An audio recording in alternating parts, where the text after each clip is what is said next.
Hey, Anthony, do you like my new shirt? Sure, man. It's cool. Could have been better. What was that? I said it could have been better. You want to fight about Yeah, it? I do. Let's go, chump.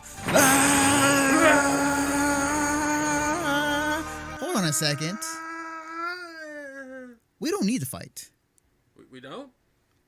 All you need to do is go to 86.com and choose from one of their many designs.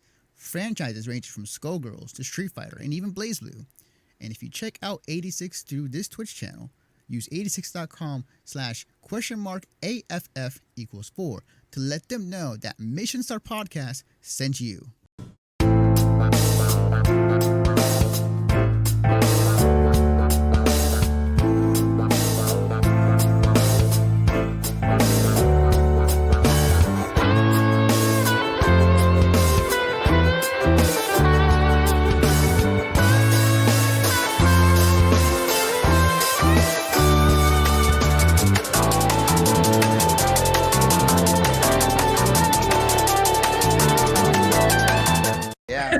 See the new blood come up. All right. Well, that was my topic, and now we're going to move on to Gregg's topic here. I transition into him. So, take it away, Gregg, on your topic. Okay, Kotaku, not Kotaku, GameSpot. Wow, my brain just went. GameSpot had an interview. GameSpot had an interview with Phil Spencer, CEO of Microsoft Xbox division, and wanted to ask about Project Scarlett, or the next generation of Xbox. And he stated some stuff in that interview that I thought was very interesting. Namely, the fact that they're really working hard on backwards compatibility in the full spectrum and sphere that you can think of. So he was talking about having it set up essentially to where if you want to play Xbox 360 games on the Project Scarlett, you can do that. You can also play those games with an Xbox 360 controller. So that was weird. And then he said the same thing about Xbox OG. That they're trying to figure out a way to make the system compatible with every controller that has ever come out, including the which I think this is a no fucking brainer, but including the I can't remember the name of the controller, but it's the one for people that have disabilities. Oh, yeah. I know you're talking about. Oh, yeah. Yeah. Well, that one I think they kind of have to. Right, that's, yeah, I was like, that was almost a didn't need to say situation, but he said it anyway. But yeah, so I thought that was kind of interesting that they're trying to figure out a way to get controllers that weren't wireless to work on the Project Scarlett. I don't know if the Scarlett's going to have USB ports or something of the ilk to have like an attachment. You could use, maybe like a very, very old school Xbox, like the Fat Boy. Like, that'd be fucking interesting, right? Like, that would be very strange. But it seemed like to me that the idea that Phil Spencer has kind of pushed forward and continues to push forward with the Xbox overall is that to make it a system for everybody. I'm sure, Alex, you remember this. I know that Anthony remembers this, but back when they showed off the Xbox One, it was an absolute fucking disaster. Yeah. Clusterfuck from hell. Holy shit. Yeah. Well, it doesn't fucking help when your CEO tells a reporter, "Hey, so soldiers don't have internet, but they want to play these games. How could they play these games?" "Well, we have a system for them. It's called the Xbox 360. Go fuck yourself." Yeah, that was fucking, like, the train wreck that was the fucking Xbone fucking announcement is fucking legendary. Oh, yeah. That is a legendary E3 conference, and if you've never seen it, go back, find the VODs. It's absolutely crazy. It's cringeworthy. It's honestly very cringeworthy. But so obviously, very shortly after that dude was basically forced to step down, and Phil Spencer took his place. Phil Spencer and his team have, over the course of the Xbox One's life, completely fucking 180'd that console's death. Yeah. They They had to muscle that shit around too. That was like driving an old Cadillac before we had, like good, like the actual steering we have now. So you had to fucking crank that shit. That's the kind of turn they had to take, and they had to flip a bitch in that. Yeah, absolutely. Yeah. It was. I mean, no hydraulic assist, no nothing. In any way, shape, or form, kudos to them for doing what they did, because it was not an easy feat by any stretch of the imagination. But they've done it. They've gotten the Xbox One to a point where, as we've stated in the podcast before you came back, Alex, was with the OG Xbox One, the Xbox One S, the Xbox One S digital only, and the Xbox One X, they're clearly giving options to players. They want people to just have fun and play games without having to worry about which version of the console do they get. They want to make it easy to understand which console they want or is more affordable or anything like that. And the biggest thing that they're doing is they're like, oh, it doesn't matter which console you get because you'll be able to play all the games. There's no game that you won't be able to play. And then this, like, they're the ones that have been ushering in the crossplay stuff. Yeah. With consoles. Yeah. They fucking straight up called Sony out. Yeah, they called Sony out with like, hey, we're gonna do it with Nintendo. By the way, the only reason we don't have it with the PlayStation 4 is because Sony's a bitch. Yeah. I mean, they didn't say Sony's a bitch, but they implied it. Paraphrasing, but yes, essentially. They implied it heavily. Absolutely. One of the things Phil Spencer said in that interview, which I thought was interesting, because it's kind of like an indirect call out to Sony, but yes, I have a whole gallon of water in my room because I don't feel like going downstairs. I have a mini fridge with water bottles literally right next to my desk. I was gonna buy a mini fridge before the summer, and I got a beer, so. You can still drink beer. I have to drink fucking seltzer alcoholic water in order to get drunk. This fucking diet's gonna kill me before I think it actually works. Anyway, one of the things he said in there was that when asked about the competition with Sony, he said, "I don't know that we're having a direct competition with the PS5." But I will say this: that the Xbox or that the Project Scarlett will be 4 times as powerful as Xbox One X. I was like, that's like this weird, like, kind of muscling, but not at the same time. I mean, they've always prided themselves on, like, we got the most powerful system in the world, and all of that. Anthony, yes, you're right, but also at the same time, that usually is coincide with against the Xbox One, or I'm sorry, with the PS4. This wasn't that. Yeah. He even redirected the whole, like, talking about the Xbox versus the PlayStation. He was just like, I don't know that we're directly competing, but that's because they're not. Because it's come out, the PS5, the new one that they're coming out with, it just barely misses the mark graphics wise on the top of the line Nvidia cards. Oh, so yes, absolutely. It just barely misses the mark. So him to say, oh, we've got them beat. Like, no, bro, no, not even close. What the fuck? Don't even try. Like, well, that's what I think. You can't understand that shit. It's almost passive aggressive, and I love it. But yeah, it's we've talked about that before. How, like, Microsoft is clearly not competing anymore. They're just trying to make a good product. They're trying to go the Nintendo route, where they're like, fuck, I don't give a shit what everybody else does. I'm just gonna do my thing, and fuck it. I think for me, when it comes to Microsoft, and again, they have definitely turned a 180 on what they launched during the debut of the Xbox One. I think for me, like, what Microsoft, I think, is the end game for them is that they're giving options to a lot of people for these consoles, especially with what they have right now, what they're producing in the future. But I think the ultimate end game for them is going to be Game Pass. I think that that's going to be the thing that's going to keep them going, and they're going to expand that to not only to the Xbox consoles, but eventually, as we see already, experimenting on the Switch. Yeah, so I would agree with you, if not for the fact that the very man we've been talking about has come out and said that that the full conversion to, like, streaming games being a thing is probably 5 to 10 years out, minimum. That's as fast as it's possibly going to come out, and. Honestly, that reminds me too, he likes to shoot his fucking mouth out without having any numbers to back shit up. He really does. If you You're talking ever about- watch any of his shit. You're talking about Phil Spencer, right? Yep. Just to clarify, okay. Yep, Phil Spencer likes to shoot his fucking mouth off without having any numbers to back it up. Yeah, more or less. I mean, to be fair, he is the talking head. He needs to do something like that. I mean, they all do that. But Yeah. regardless, I think that at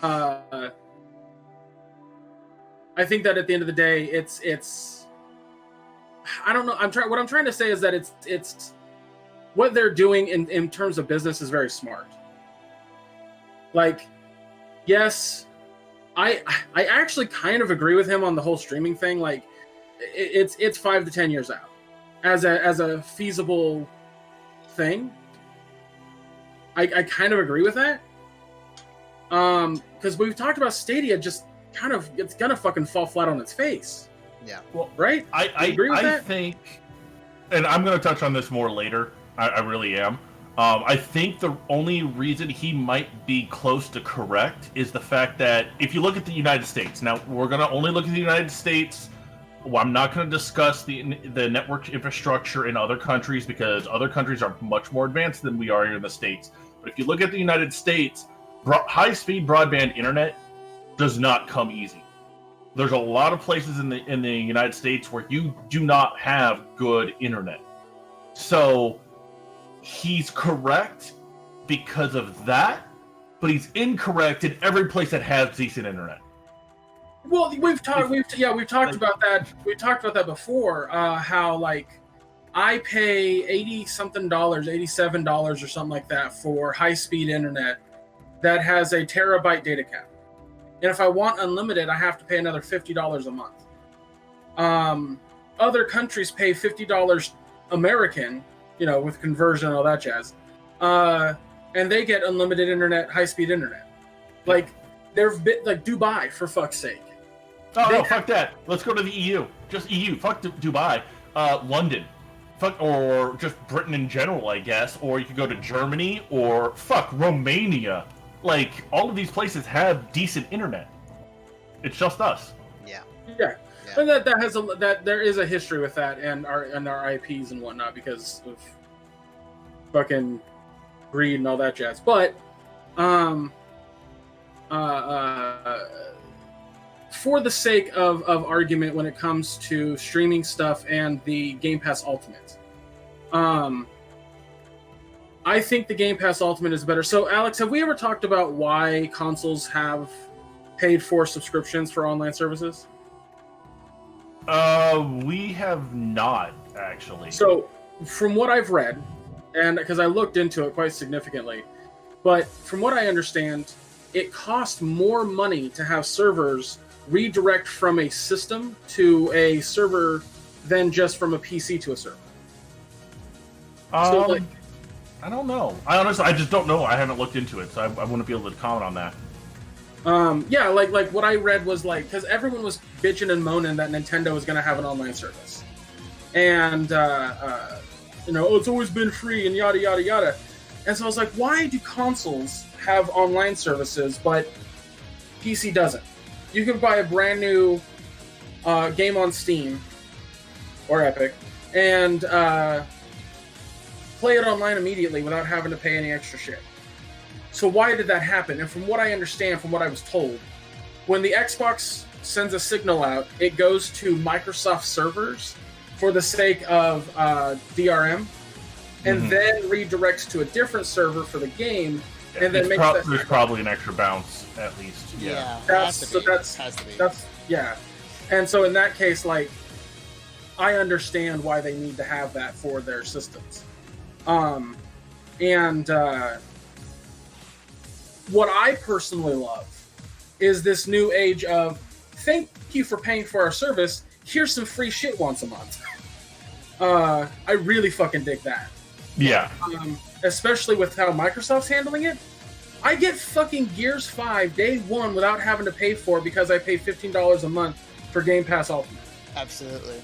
Yep. I'm going to get Outer Worlds day one for free. Well, for free because I pay for Game Pass Ultimate. Which not only allows me to get these games, but also I get the Game Pass games on top of the service that I was already paying for to play online. Yep.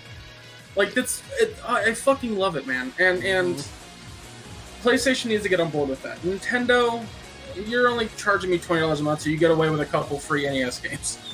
But, but at the end of the day, I think that's brilliant, and I can see Ultimate changing into a streaming-only service.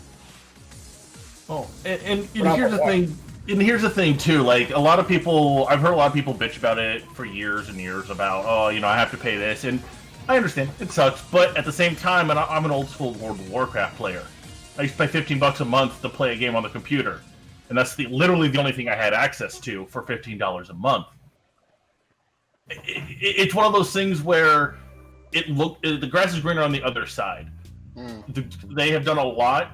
Even Sony has done a lot to incentivize actually subscribing. There's extra features for everything now. Yes. But when you run into them on a computer, that's literally it. You're paying that.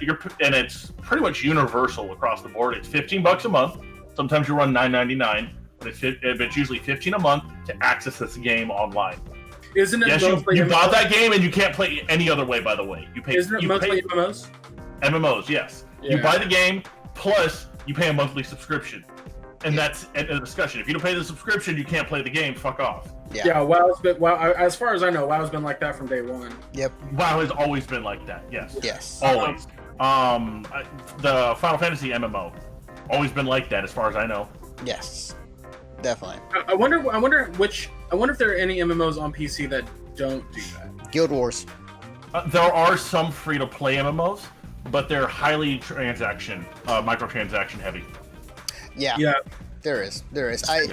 Speaking of that, Luke Smith today in a thing for Destiny 2 was talking about that once Destiny 2 moves past the DLC, like this next DLC, the Shadowkeep one, the way that Bungie wants to move forward is that all DLC is free and that their microtransaction system will pay for all that DLC. Interesting. I know he recently put out like an entire, like, was a 20-page doc of like this current state of Destiny 2 online for anybody to read, which... Yeah. Well, here's a real question though. Are they going to retroactively apply that? So if I go back to Destiny 2, am I going to get all the other content as well? Or is it just going to jump me up to wherever they are now? Well, because I know with the new expansion for Destiny 2, anybody that comes into the game is going to get baselined at 750 light. Right. He talked about that, and he's not from what I understand, he's not the world's biggest fan of doing that because he feels like it kind of devalues the work of everybody else that was trying to get to 750 and all that jazz. But at the end of the day, he wants everyone to play together. Yeah. So it's very strange. It seems like it's very transitional right now. Like we're way off topic, by the way, but it seems like we have gone way down that bird road. Yeah. Well, this is why we don't want to do it live anymore, folks. Because we can do this. We don't have a fucking strict time limit. Yeah. But it seems like it's transitional. It seems like they're trying to get their bearings because after leaving Activision, they're like, well, we want to make this game more of an MMO and less of whatever the fuck Activision was trying to make it, the next Halo. And so a lot of the stuff that they're doing is very, very grindy, very fucking grindy. Yeah. Like there were people in this, like I was watching Professor Broman today, him and his group have the world records for the King's Fall raid. Like they're the world's first. Mm-hmm. But I was watching him today play No Man's Sky with a couple people, and they pulled up that giant fucking thing, the doc, and they were reading it, and one of the guys in the group was just like, well, I was going to play a lot of Call of Duty, but now it looks like I'm going to grind the fuck out of Destiny. So it's very grindy. The reason I bring up Destiny 2 at all in this whole conversation is because I am not, how do I say this? I'm a fan, not a huge fan, I'm a fan of this idea that if I pay a small service fee, I get a lot of shit. If I pay a small service fee, I get to do a lot of shit within the game. I'm also a fan of the idea that if other people want to spend their money on microtransactions and I get free DLC, I'm cool with that too. It's kind of like when I started playing Overwatch, and you know their whole like business model is that all the characters and maps and whatnot are free, no matter what. They come out for free. They just every update's free. There's no paid for shit, except you can buy loot boxes. And my friend and I were like, well, we did pay $60 for the game, but we know that this money is going towards, you know, the development team making new shit. So, you know, I've bought probably about $100 worth of loot boxes over the past 2.5 years, over time, and I know what that money's going towards. You know, so if Destiny 2 does the same thing, if Xbox can do the same thing, where I know that money that I'm spending is going towards making things better, giving me free shit, I'm okay with spending a few bucks here and there every little while. I mean, as I pointed out before, I've spent fucking $60 on games I didn't like or play that much. So, $15 a month for making sure that Xbox isn't a hunk of shit anymore, I'm okay with. Cool. All right. That's my point. That's all I was getting at. It was a long way around that because that's how my brain works, but we got there, man. Yeah, we got there. Just so everybody knows, Anthony's about to fucking hate me. I'm calling an audible last minute about what I'm going to be presenting. So I've just destroyed all of his trash. I've destroyed everything that he was trying to do. Well, okay. Well.